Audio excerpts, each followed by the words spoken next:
In this video, I'll be showing you step by step how to use trailing stop loss inside of TradeLocker. It is super easy to do. So the first thing you need to do is open up your favorite browser, and then from here you'll need to go up to TradeLocker.com and then log into your account. Now from here, once you're logged into your account, it should look something like this.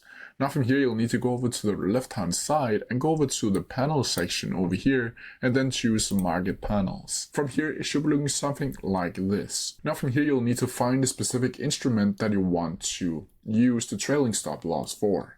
Now from here you'll simply need to click on a specific one, and as you can see over here on the left hand side, the chart will update to a 15-second chart. You can also change that to either 5 days, 1 month, 1 day, and over here like so. From here, you'll need to go over to this little order section down here, and you can pop this up right here by clicking on this little arrow, and then from here it should look something like this. Now from here you can either choose the market or pending order and sell and buy order.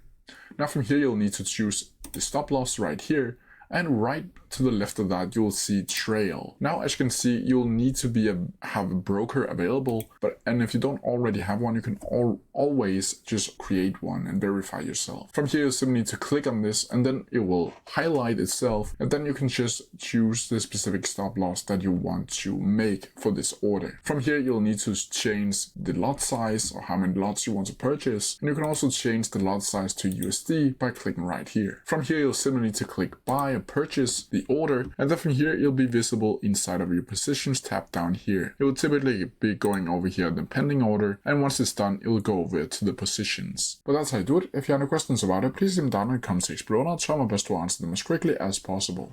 See ya!